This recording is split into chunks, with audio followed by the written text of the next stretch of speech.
The courtroom was a tomb of polished wood and hushed whispers. Every footstep echoed like a judgment. I stood there, in the center of it all, a small island in a sea of dark suits and stern faces. They saw a girl, quiet and broken. The judge, his voice a gravelly boom, told me to speak up. From the corner of my eye, I saw the lawyers exchange smirks, confident in their victory. They thought they knew my story. They thought they had already won. But they hadn't seen what I'd seen. They hadn't lived through the endless nights, the cold terror that seeped into my bones. My memories flashed before my eyes, not as a chaotic storm, but as a series of sharp, clear images. The slammed door, the shattered glass on the floor reflecting the moonlight, the chilling silence that followed the shouting, these weren't just bad dreams. They were chapters of my life they had tried to erase. They saw fragility, but they didn't see the steel that had been forged in that fire.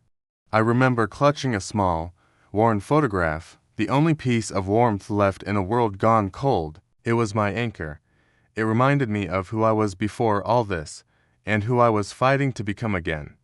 Each tear I shed wasn't a sign of weakness. It was a promise to myself, a promise to survive. They underestimated the power of a person with nothing left to lose.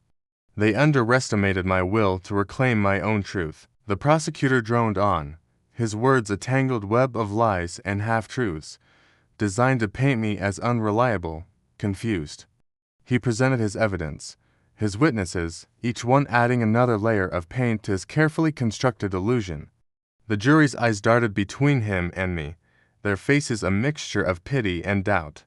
They were being led down a path, a story crafted by experts in manipulation, and I just stood there, letting the weight of their words settle in the room. I let them build their house of cards. My own lawyer squeezed my arm, a silent plea for me to fight back, to show some emotion. But my calmness was my shield. It wasn't apathy, it was focus. I was replaying every moment, every detail, waiting for the right time. The tension in the room was a physical thing, a thick, suffocating blanket. The judge leaned forward, his patience wearing thin. "Miss," he repeated, "the court is waiting for your testimony. Do you have anything to say in your defense?" The room fell completely silent. The hum of the air conditioning seemed to vanish.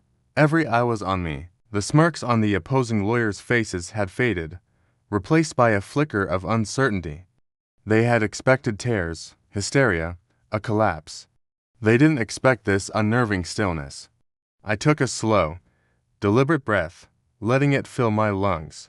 I looked past the judge, past the jury, and my gaze landed on the one person who thought they were untouchable.